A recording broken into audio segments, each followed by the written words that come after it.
Bonjour et bienvenue sur le podcast des Cascadeuses qui fait parler les femmes entrepreneurs. Je suis Cindy Honnet et je reçois aujourd'hui Pauline Morel, créatrice de Maison Cosette, qui propose des chaussettes fun, confortables et made in France. Pauline est une vraie fonceuse, elle a 25 ans et s'est lancée dans l'aventure entrepreneuriale après avoir créé une première agence de communication. Pour elle, on n'a qu'une seule vie, autant aller de l'avant. Je m'appelle Pauline Morel, j'ai 25 ans. Je vis à Paris, mais je suis originaire du sud de la France, dans un petit village du côté de Castres, qui est dans le Tarn. Et tu es arrivée à Paris à quel moment ? Alors, je suis arrivée à Paris à la fin de mes études de licence en école de commerce, et j'ai fait en fait mon stage de fin d'études à Paris. Dans une petite boîte de production d'objets cadeaux déco. Et puis, je suis restée ici. J'ai enchaîné un master en école de communication. Et voilà, et depuis, je suis restée là. Et du coup, est-ce que tu as travaillé en entreprise ou tu t'es lancée directement dans ton projet ? Ouais. Non, en fait, dès que je suis arrivée sur Paris, j'ai fait donc mon stage de 4 mois de fin d'études, de licence, et après j'ai été prise en alternance donc dans la même entreprise pour une durée de 2 ans. Donc j'ai travaillé 2 ans avec une directrice artistique au niveau donc de la communication d'une boîte, communication digitale et choses comme ça, événementielle, et tout ce qui est élaboration de collections pour le retail 2 fois par an. Voilà. D'accord. Et c'est là-bas que tu as eu l'idée de monter Maison Cosette ? Mon but à la base, c'était vraiment, en fait, avant Maison Cosette, j'ai créé ma société, mon agence de communication. Mmh. En fait, je viens du parcours donc, de commerce et communication. Donc, j'ai travaillé chez l'annonceur, mais mon but, c'était de faire plein de choses et de travailler pour plusieurs marques. D'accord. Voilà, du coup, j'ai créé donc mon agence à la sortie de mon master. D'accord, directement, comme ça, tu t'es dit... Directement, voilà. Je me dis, voilà, allez, on y va. Et du coup, j'ai la chance d'avoir été accompagnée donc, avec la scénographe avec qui je travaille encore actuellement. Et du coup, je travaille pour plusieurs entreprises, plusieurs marques de tout l'univers, que ce soit donc la décoration, le bijou, même dans le jouet. Donc voilà. Et donc ça, c'était en octobre 2017. D'accord. Et en octobre 2018, plutôt en avril 2018, je me suis dit non, mais en fait, j'aimerais bien avoir quelque chose à moi. Créer quelque chose de mes propres mains, avoir un truc qui sort de ma tête et pourquoi pas le vendre. Ouais. Et du coup, en octobre 2018, est née Maison Cosette. Alors, qu'est-ce que c'est Maison Cosette exactement ? Alors, Maison Cosette, c'est une marque de chaussettes totalement made in France, créée en fibres naturelles. Donc, c'est à 90% de fibres naturelles, que ce soit donc, du coton peigné, de la laine de mérinos, du fil d'Écosse. Et donc, c'est des chaussettes totalement uniques parce que c'est des motifs que je dessine moi-même. D'accord. Et donc, c'est pour les hommes et les femmes en taille unique. Voilà. Et j'ai la chance de travailler avec un atelier donc, du sud de la France qui est labellisé Entreprise du patrimoine vivant, parce qu'ils remaillent leurs chaussettes à la main. C'est-à-dire que la chaussette est fermée au niveau de la pointe du pied à la main. Et donc, il y a un renfort à ce niveau-là et au niveau du talon. Donc, c'est très qualitatif. Du coup, ce sont des chaussettes en plus originales, puisque c'est des modèles que tu dessines, quoi. C'est ça, il y a toujours des petits motifs, des petites blagues. En fait, vu que je viens du milieu donc, de com, ce que j'aime bien, et en plus avec l'ancienne société pour laquelle j'ai travaillé, c'est vraiment la base, en fait, c'est de partir sur quelque chose de fun, amusant et de pas prise de tête. Donc, c'est pour ça qu'il y a toujours une petite blague ou un truc mignon qu'on va vouloir en porter pour nous donner le sourire le matin. C'est vrai que c'est très fun, quoi. Il y a soit le petit message, soit le petit motif super mignon, toujours des couleurs assez peps. Ou alors, il y en a qui sont assez sobres aussi, mais du coup, il y a toujours le petit détail un peu fantaisie pour garçons et filles, quoi. Exactement. Et où est-ce que tu trouves l'inspiration alors pour tous ces motifs ? Alors, je le trouve un peu partout. J'ai la chance du coup de travailler donc sur la casquette communication, de visiter des salons, d'aller dans des expos, des choses comme ça, dans des événements. Et même après, je fais beaucoup d'allers-retours entre Paris et le sud pour mes collections. Même un trajet en train, voir quelqu'un qui a un motif sur son t-shirt, me dira ça peut être pas mal sur des chaussettes. Et voilà, plein de choses comme ça. Vraiment quelque chose au quotidien, je m'arrête pas, je me dis pas je vais ouvrir un magazine et je vais lire et je vais regarder ce qui se passe. En fait, je regarde vraiment partout, que ça soit de la papeterie, du vêtement, de la céramique, enfin voilà, vraiment tout qu'est-ce que j'aimerais l'univers. avoir. C'est ça. Qu'est-ce que j'aimerais avoir et ce que j'aime aussi en ce moment, voilà, au moment T, je me dis qu'est-ce que j'aimerais avoir cet hiver et quelles couleurs j'aimerais mettre en avant. D'accord. Les petits cactus, ils sont super mignons, hein. C'est vrai qu'il y en a. C'est gentil. Motif vraiment, vraiment sympa, original, quoi. Et pourquoi la chaussette, alors, du coup, le textile? Alors, du coup, la chaussette, c'est parce que je suis accro aux chaussettes à la base. Ah, Je d'accord. pense que ça fait partie de ça. Voilà, j'aime beaucoup la chaussette. Je trouve que c'est un accessoire qui finit une tenue. Et on a beau être totalement sobre au niveau vestimentaire, on met des chaussettes un peu fun, un peu décalées, ça fait... pour moi, tu avais quelque chose en plus, quoi. Ouais, c'est la petite touche un peu mode supplémentaire. C'est ça. Ouais, c'est ça. Et en plus de ça, alors je sais pas d'où c'est parti, mais c'est vrai que aux périodes de Noël, quand je dois acheter des cadeaux pour ma famille, que ce soit pour mes oncles, mes tantes, mes grands-parents, je me disais, oh là là, au lieu de faire un cadeau personnalisé à chacun, je me dis pourquoi pas c'est fun d'acheter une paire de chaussettes à chacun et toutes différentes. Et voilà, en fait, c'est parti de ça. Ça fait quelques années que je fais ça. Avant même Maison Cosette et du coup je me suis dit ouais, en fait à chaque fois ça fait plaisir et on me redemande de prendre des choses un peu plus fun, donc un petit peu décalé pour sortir de l'ordinaire. Et puis en plus tu fais des petits coffrets cadeaux qui sont mignons. C'est ça. C'est ça, en fait. L'offre de Maison Cosette, c'est la chaussette à l'unité et pouvoir proposer un pack un duo avec un petit coffret. Il y a toujours des goodies à l'intérieur ou un trio, voilà, avec 3 paires de chaussettes et toujours des goodies. Pourquoi tu t'as appelé ton entreprise Maison Cosette? Pourquoi Cosette? Alors Cosette, en fait, en occitan, ça veut dire chaussette, enfin ça se dit caussette. Mais donc pour le franchiser un peu, j'ai décidé d'appeler ça Cosette. C'est aussi l'anagramme du mot chaussette, parce qu'il y a d'autres mots. Voilà, c'est ça. Et la maison, c'était pour moi quelque chose de réconfortant. C'est parce que je produis donc à 30 minutes, même pas de chez mes parents. Je suis née dans cette région, j'ai grandi dans cette région. Donc pour moi, c'était important de revenir là-bas. Et je travaille du coup avec un atelier qui est familial aussi. Donc ça me faisait plaisir de mettre ce côté maison réconfortant en avant. D'accord, ah oui, super. Du coup, tu es entre Paris et le Sud alors? C'est ça. Je travaille, je suis essentiellement à Paris, mais c'est vrai que je fais beaucoup d'allers-retours, que ce soit pour la production. J'ai tout mon administratif dans le Sud, donc voilà, des choses comme ça. Je suis souvent dans le Sud. Je suis souvent dans la ligne de train Paris-Montpellier. D'accord. Et vous êtes, tu es seule ou alors tu es entourée d'une équipe, puis j'imagine aussi de prestataires, hein. Comment tu fonctionnes? Alors pour Maison Cosette, je suis toute seule. Je travaille quand même. J'ai de la chance d'être bien entourée au niveau de mes amis, de ma famille. Donc j'ai beaucoup de conseils grâce à eux.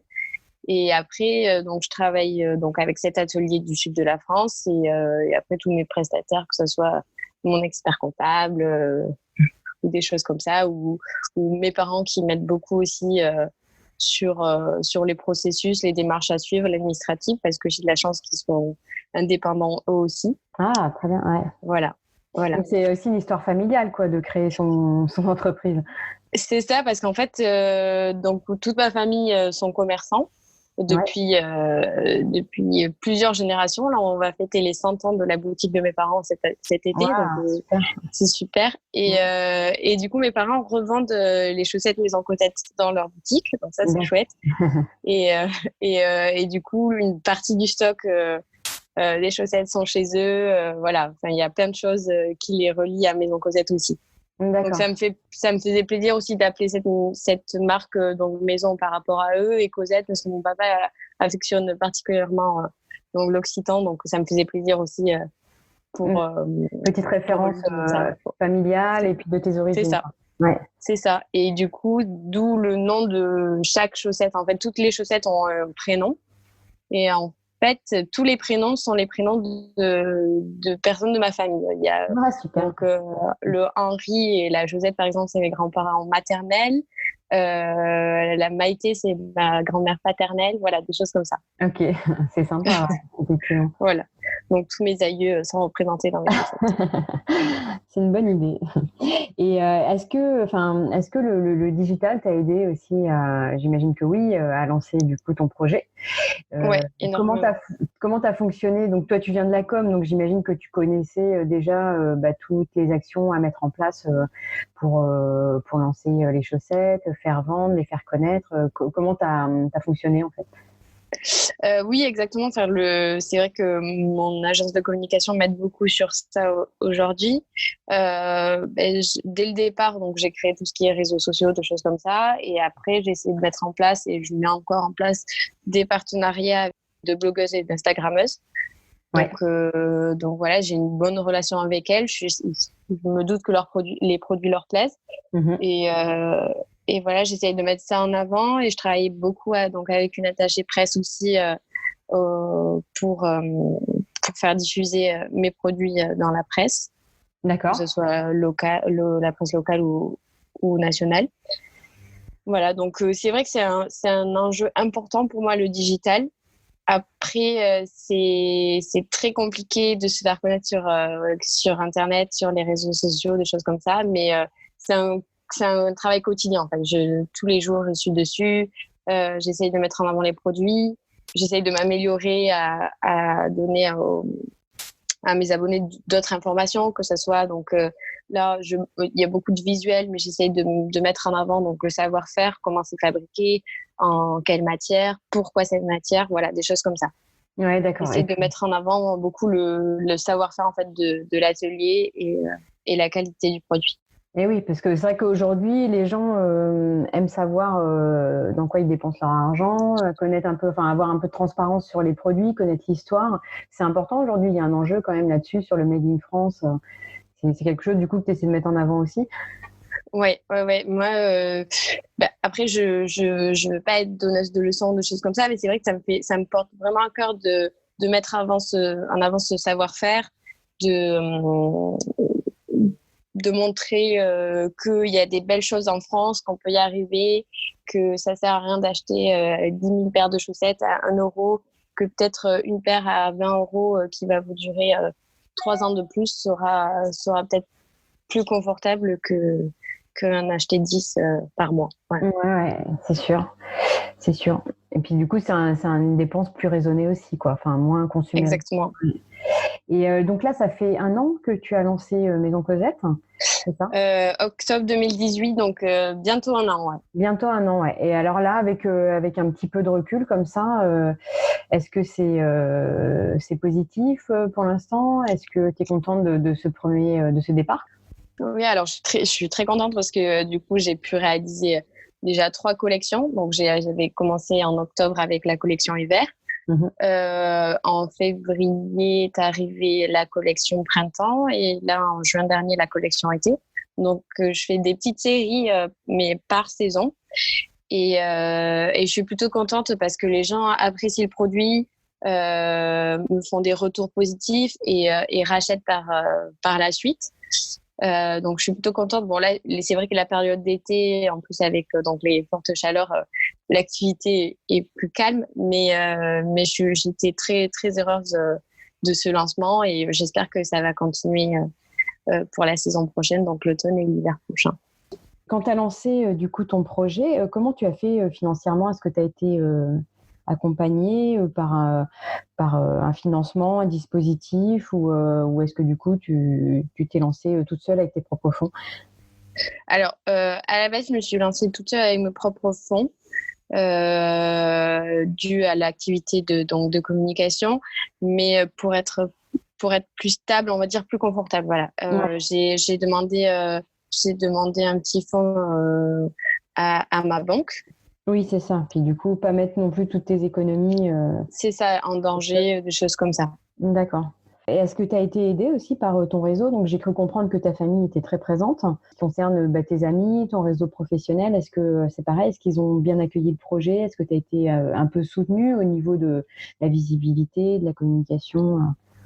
Oui, j'ai été beaucoup soutenue par mes amis, par mes proches, donc qui ont fait diffuser l'information, des choses comme ça, et qui ont acheté mes produits parce que le premier cercle d'amis, c'est toujours important parce que je me dis, s'ils achètent mes produits, c'est bon pour me faire plaisir, mais aussi s'ils rachètent, c'est que vraiment le produit leur convient. Donc, j'ai eu de la chance que ce système-là arrive, on va dire. Et après, au niveau professionnel, enfin, le réseau professionnel, ils m'ont beaucoup aidé à trouver aussi des boutiques revendeurs. J'ai pu participer à plusieurs événements sur des ventes ponctuelles, que ce soit pour Noël, pour la Saint-Valentin, voilà, grâce à ce réseau et d'amis et de professionnels. Donc en fait, tu revends à la fois sur ton site internet, dans des boutiques, et puis sur dans des boutiques éphémères ou des événements particuliers en fonction de la saisonnalité, c'est ça? Oui, exactement, c'est ça. Et du coup, c'est l'ensemble en fait qui crée un cercle vertueux pour tes ventes. C'est ça, en fait, sur Internet, j'ai démarré sur ça. Donc, c'est sûr que Internet m'a permis de me faire connaître un petit peu auprès de mon cercle premier et, on va dire, un cercle second. En fait, l'avantage d'être aussi en boutique et lors d'événements, c'est qu'une personne qui nous trouve dans la boutique ou éphémère ou la boutique physique va essayer le produit parce qu'elle va le toucher, elle va connaître l'histoire. Voilà, on va peut-être discuter ensemble ou discuter avec une personne qui connaît l'histoire. Et par la suite, si cette personne apprécie le produit, va pouvoir recommander une paire de chaussettes sur le site. Et oui, mais non, mais le contact humain est aussi important, quoi. Enfin, comme tu disais, pour parler du produit, pour rencontrer les gens. C'est ça, connaître l'histoire. En fait, beaucoup de personnes sont touchées aussi par l'histoire de l'atelier, qui est un atelier familial, qui a ce label entreprise du patrimoine vivant. Et connaître la démarche aussi, comment c'est créé, d'où part l'idée et juste pourquoi la chaussette est faite comme ça à la fin. Oui, d'accord. Et alors, être entrepreneuse, c'est aussi rencontrer pas mal de gens, autant des clients, des prestataires, enfin des artisans. Est-ce que tu as eu des rencontres marquantes depuis le début de l'aventure? Alors du coup, c'est sûr que mes fournisseurs, enfin l'atelier a été une très belle rencontre. Voilà, que ce soit la personne qui est en charge de moi, enfin de Maison Cosette, ou même le chef d'atelier, ou même la directrice de cet atelier. Donc, c'est sûr que ce sont des personnes très agréables et avec qui on travaille en très bonne intelligence. Donc, c'est vraiment génial de pouvoir travailler dans ces conditions-là. Et après, au-delà de ça, lorsque j'ai créé Midi à Paris, donc l'agence de communication, même avant ça, j'ai pu rencontrer en fait des personnes qui m'ont tendu la main, comme donc la directrice artistique scénographe avec qui j'ai travaillé et avec qui je travaille toujours, qui m'aide beaucoup au quotidien. Donc, elle se reconnaîtra si elle écoute le podcast. Je lui dis un grand merci à Nathalie. Mais voilà, c'est des personnes. J'ai rencontré vraiment des personnes formidables, que ce soit donc Nathalie, Fanette qui m'aide beaucoup pour la partie presse et donc Perrine qui m'aide de temps en temps pour la partie graphisme et communication. Donc, c'est des personnes que j'apprécie beaucoup et avec qui j'ai pu et que je peux encore travailler sur des chouettes projets. Donc, c'est top. Et oui, puis c'est vrai que c'est une belle aventure humaine aussi, quoi. C'est ça. Et toi, quelles sont tes motivations au quotidien, ce qui te permet de garder la petite flamme et de rester toujours enthousiaste, curieuse, dynamique pour ton projet? Parce que c'est pas toujours facile non plus, le lancement d'un projet comme ça. Oui, il y a toujours des moments un peu bas et des moments très hauts. Donc, en fait, je pourrais pas trop dire comment ça marche, mais je pense que quand je vends une paire de chaussettes, par exemple, je me souviendrai toute ma vie quand j'ai vendu ma première paire de chaussettes à quelqu'un que je ne connaissais pas sur mon site internet. Et là, je me suis dit, ah ouais, c'est vraiment trop chouette d'avoir quelqu'un qu'on connaît pas. Et voilà, je pense que c'est les petites victoires comme ça qui me font avancer que ça soit une boutique qui me dit voilà, j'aimerais bien avoir vos chaussettes dans ma boutique, ou quand je croise des gens avec mes paires de chaussettes, bon, ça arrive pas beaucoup encore, mais j'ai eu la chance de voir une dame lors d'un événement qui avait ma paire de chaussettes et elle m'a dit c'est ma fille qui me l'a achetée à Bordeaux alors qu'elle est sur Paris. Enfin voilà, des choses comme ça, c'est des petites victoires, mais qui sont vraiment à prendre et dire voilà, on fait des choses chouettes, autant continuer. C'est sûr que ça gonfle d'énergie, quoi. Quand tu vois quelqu'un qui porte tes chaussettes, tu te dis ah ouais, quand même. Ouais. C'est chouette, oui.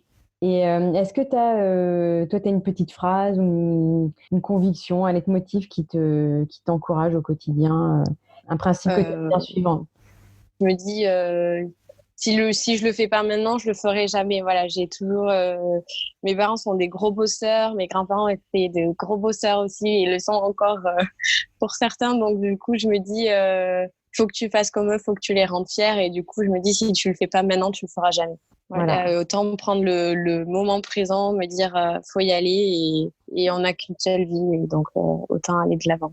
Exactement, ouais. Et avec du recul, là, il y a des choses que tu ferais différemment Je pense que oui, il y a eu 2-3 coups ratés dans certaines collections, surtout la collection de printemps. C'est rien de très grave, mais c'est des choses où j'ai perdu un tout petit peu d'argent. Enfin voilà, des choses des aléas de la vie d'entrepreneur, je pense, même des aléas professionnels. Et du coup, je me dis la prochaine fois, il faut peut-être que je prenne plus mon temps. Je vais aller un peu trop vite des fois à vouloir sortir quelque chose parce que je me dis c'est le moment, sinon après ça sera trop tard. Et pas forcément, en fait, c'est des barrières que je me mets moi-même en me disant il faut faire absolument ça, et au final les gens n'ont peut-être pas envie ou peut-être n'ont pas besoin de suite dans la minute. Prendre le temps de penser tes nouveaux modèles et réfléchir à l'impact, si ça colle avec ce que veulent en fait ton public cible. C'est ça, et faire, en fait, là j'ai voulu faire des choses assez rapidement et c'était pas joli, c'était pas vendable, donc du coup faire quelque chose, prendre le temps de faire quelque chose de bien, de sortir un produit qui a du sens, qui est esthétique et qui pourra être commercialisable. Tu as pris le statut de créatrice, d'indépendante. C'est un statut qui te convient? Au niveau juridique, forcément, je suis une entreprise, donc je suis salariée de ma boîte. Donc, au niveau juridique, je ne me sens pas inquiétée, je ne sais pas comment dire, mais pas en danger. Ouais. Mais c'est sûr qu'il y a des jours où on perd des budgets, où on voit qu'il y a moins de commandes ou des choses comme ça. Ça fait un peu peur, mais en fait, j'ai toujours vécu dans ce genre d'ambiance, on va dire, avec mes parents qui sont encore indépendants. Donc, j'ai cette chance d'avoir des parents dans ce milieu-là qui peuvent comprendre aussi et qui m'ont fait comprendre comment ça marchait, peut-être ce statut-là. Oui, parce que du coup, tu as quand même baigné dans cette culture de l'entrepreneuriat, on va dire. C'est ça. Du coup, tu as vu tes parents. C'est vrai que c'est un petit peu plus rassurant, j'imagine, de se lancer quand on est entouré de gens qui ont l'expérience, qui connaissent. Exactement. Je ne sais pas si j'aimerais retourner en arrière et repartir dans un processus de salarié. C'est pas le problème d'avoir quelqu'un au-dessus de soi, mais c'est plus de rendre des comptes, peut-être faire des heures précises ou des choses comme ça. Moi, vraiment, la liberté, en fait, de par exemple, travailler un dimanche, mais pas travailler un jeudi, des choses comme ça. Voilà, parce que ton emploi du temps fait que tu as besoin de ton jeudi et pas de ton dimanche. Enfin, voilà. Il y a cette liberté-là aussi qui me plaît. Après, si la vie fait que je devrais changer, je le ferai, hein. Il n'y a pas de problème, mais j'aime bien cette liberté-là, en tout cas. D'accord. Et alors, est-ce que justement l'image de la cascadeuse, est-ce qu'elle te parle dans ce sens-là ? Ouais, c'est sûr que c'est une image forte pour les entrepreneuses, voilà, faire aller au-devant sans se soucier, mais toujours avec un petit peu de contrôle, je pense, derrière. Non, c'est une image où je me retrouve un peu. Voilà, avec une certaine prise de risque, c'est ça. Mais pas trop parce que justement tu contrôles. On essaye. En tout cas, je suis pas sûre d'y arriver tout le temps, mais j'essaye de contrôler. Ouais, l'idée c'est ça quand même, ouais. Et est-ce que tu aurais des conseils à donner aux femmes, aux jeunes femmes qui, comme toi, veulent créer leur entreprise, qui n'osent pas trop Est-ce que tu aurais quelque chose à partager? Moi, j'ai vraiment eu beaucoup de chance, c'est d'être entourée dès le début, que ce soit pour Maison Cosette ou Midi à Paris. J'ai eu beaucoup de chance sur ça et je pense que le plus important, c'est donc d'essayer de s'entourer avec des personnes bienveillantes, qui même s'ils n'adhèrent pas forcément à ton projet, diront pourquoi d'une façon très constructive. Et je pense que s'entourer et croire en son projet, parce que bon, si on n'y croit pas soi-même, c'est un peu compliqué. mais oui, s'entourer, écouter beaucoup, lire des interviews, lire des anecdotes, voilà, des choses comme ça, écouter donc des podcasts, des choses comme ça. C'est ce qui me permet d'avancer, de voir que je suis pas la seule dans ce cas-là. Il y a des gens qui entreprennent, qui se trompent, qui recommencent. Voilà, de pas avoir peur de l'échec, qu'on peut toujours rebondir et qu'on n'a qu'une seule vie. Donc, si on a envie de faire ce qu'on veut, il faut y aller. Il faut y aller, ouais. Et alors, justement, quelles sont tes sources d'inspiration alors, pas en matière de créativité, mais plus en termes d'entrepreneuriat? Est-ce que le genre de podcast tu écoutes ou, je sais pas, des livres que tu as pu lire, des films? Alors, moi, j'écoute énormément de podcasts, c'est sûr. Des podcasts de working girl, on va dire. Ouais. Tourner vraiment sur l'entrepreneuriat féminin. Ou l'entrepreneuriat tout court, le Made in France, du coup, forcément, je me renseigne beaucoup donc, sur ce qui est fait en France. J'aime beaucoup voir donc, des vidéos. Je sais que le Slip français ont créé des vidéos donc, sur l'entrepreneuriat. Ça me porte à cœur de les regarder aussi, donc ces vidéos sur YouTube. Des choses comme ça, en fait. C'est vraiment et partager en plus avec, lors d'événements avec donc des entrepreneuses parce que du coup sur les marchés il y a quand même beaucoup d'entrepreneuses et que ça soit dans n'importe quel univers, que ce soit la déco, le bijou, le textile, voilà. Je trouve ça chouette de partager ensemble sur ce qui se passe chez nous, on va dire. Ouais, exactement. Ouais. Merci beaucoup Pauline d'avoir répondu à mes questions. À bientôt. À bientôt, merci Cindy. L'épisode est terminé, j'espère que l'histoire de Pauline vous donnera envie à vous aussi de lancer votre projet sans attendre. N'hésitez pas à consulter le site Maison Cosette pour découvrir ces paires de chaussettes créatives, solides et made in France.